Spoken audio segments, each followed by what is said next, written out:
బంగారం వెండి అమ్మకాలలో తరతరాల నమ్మకానికి నాణ్యతకు పెట్టింది పేరు శ్రీ ధనలక్ష్మి జ్యువెలరీ. శ్రీ దాడిశెట్టి నరసయ్య గారి ఆశయాలే పునాదిగా వారి మనవడు దాడిశెట్టి నరసయ్య సన్ ఆఫ్ విష్ణు చక్రంచే తుడిలో మొట్టమొదటి BAS hall mark mega AC showroom ప్రారంభం. అందమైన చేత అందుబాటు ధరలు అందరూ మెచ్చే అందరికీ నచ్చే ఎన్నో వెరైటీలతో మీకు ఆహ్వానం పలుకుతోంది Shri Dhanalakshmi jewellery, main road Tuni.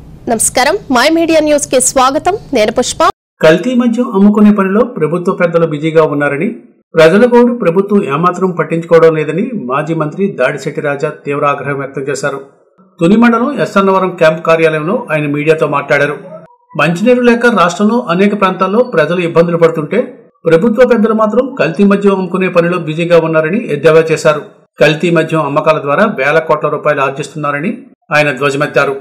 15 నెలలుగా ప్రభుత్వ పాఠశాలలో RO ప్లాంట్ల మెయింటెనెన్స్ లేక విద్యార్థులు ఇబ్బంది పడుతున్నారని, కలుషిత నీరు తాగి విద్యార్థులు అనారోగ్యానికి గురవుతున్నారని ఆయన ఆందోళన వ్యక్తం చేశారు. విద్యార్థులు అస్వస్థకు గురై ఆసుపత్రులు పాలవుతున్నప్పటికీ ప్రభుత్వంలో ఎటువంటి చలనం లేదన్నారు.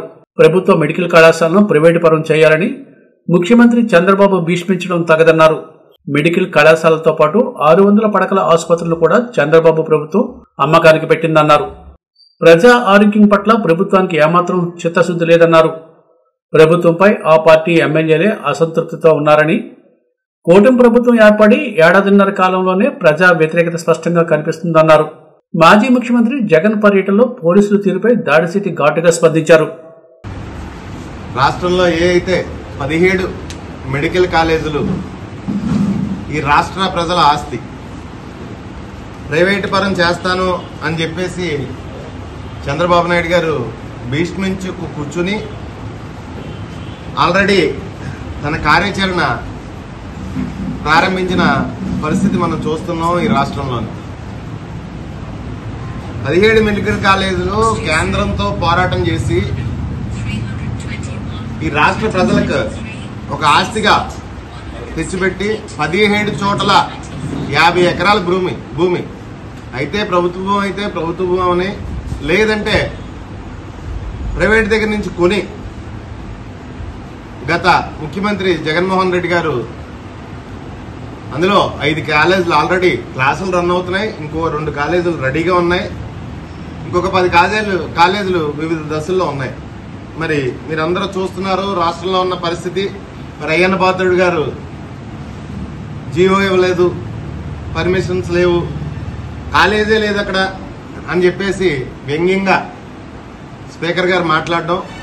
మరి నిన్నటి రోజున జగన్మోహన్ రెడ్డి గారు వచ్చి ఆ కాలేజీలని ప్రజలకి చూపించడం ఎంతవరకు కన్స్ట్రక్ట్ అయిందో, అక్కడ ఆ కాలేజీలకి సుమారు 50 కోట్లు ఖర్చు అయింది. దగ్గరగా 50% అబోవ్ కన్స్ట్రక్షన్ కంప్లీట్ అయింది. కాలేజే కాదు, కాలేజ్తో పాటు 630 పడకల హాస్పిటల్. అందరూ కూడా కాలేజీలే అనుకుంటున్నారు, కానీ 630 పడకల హాస్పిటల్ అది కాలేజ్తో పాటు. అది కూడా చంద్రబాబు నాయుడు గారు అమ్మకానికి పెట్టేసిన పరిస్థితి. ఏమన్నా అంటే PPP గురించి ఈ రాష్ట్ర ప్రజలకు తెలీదు, వైఎస్ఆర్ కాంగ్రెస్ పార్టీ నాయకులకు అసలే తెలీదు అని చెప్పేసి వాళ్ళ మీడియాలో మాట్లాడించడం, వాళ్ళ మనుషులతో స్టేట్మెంట్లు ఇప్పించడం, ప్రభుత్వ నిర్లక్ష్యక ధోరణిని వాళ్ళ సొంత ఎమ్మెల్యేలే వేలు పెట్టి చూపిస్తున్న పరిస్థితి. ఈరోజు ప్రభుత్వ హాస్పిటల్లో పనితీరు విషయంలో కానీ, లేకపోతే వైద్యం విద్యా పనితీరు విషయంలో కానీ ఈ ప్రభుత్వాన్ని వేలు పెట్టి చూపిస్తున్న పరిస్థితి మనం చూస్తున్నాం. నిన్నే జగన్ గారు మళ్ళీ KGHకి వెళ్ళారు. ఎక్కడో ఏజెన్సీలో హాస్టల్లో కలుషిత వాటర్ తాగి పిల్లలు, స్కూల్ పిల్లలు, హాస్టల్ పిల్లలు నిన్న సాయంత్రం అక్కడికి వెళ్తే ఈరోజు ఉదయం గుంటూరులో సేమ్ రిపీట్. దానికి కారణం ఏంటన్నది ఈ ప్రభుత్వం ఏమైనా గమనిస్తుందా? ఎందుకు అలా జరుగుతుంది? అవి బయటకు వచ్చిన కేసులు, బయటికి రాని కేసులు కొన్ని వేలల్లో ఉన్నాయి. 100ల్లో కేసులు బయటకు వస్తున్నాయి, బయటికి రాని కేసులు కొన్ని వేలల్లో ఉన్నాయి.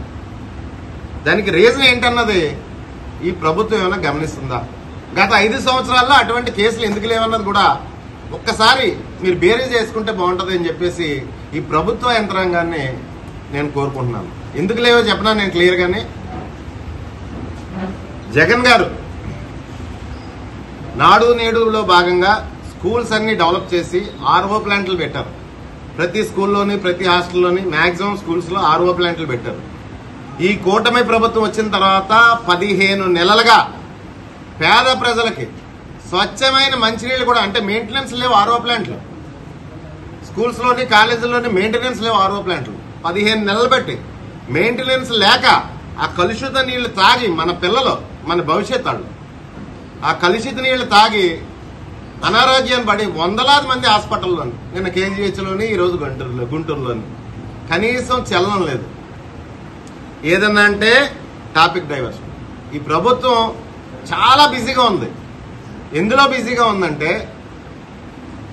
కల్తీ లిక్కర్, కల్తీలో కూడా నాణ్యమైన లిక్కర్ ఫ్రాంచైజీల మోడ్లో 2 జిల్లాలకు ఫ్రాంచైజీ చొప్పున ఫ్రాంచైజీల మోడ్లో తయారు చేసి వాళ్ళ సిండికేట్ల ద్వారా అడ్డంగా మార్కెటింగ్ చేసుకునే పని, డబ్బులు సంపాదించుకునే పనిలో, వేలాది కోట్లు సంపాదించుకునే పనిలో ఈ ప్రభుత్వం ఉంది తప్పిస్తే ప్రజారోగ్యం పట్ల కానీ, ప్రజలకు సంబంధించిన విద్య పట్ల కానీ, వైద్యం పట్ల కానీ చిత్తశుద్ధి అయితే ఎవరికి ఎవ్వరికీ లేదు.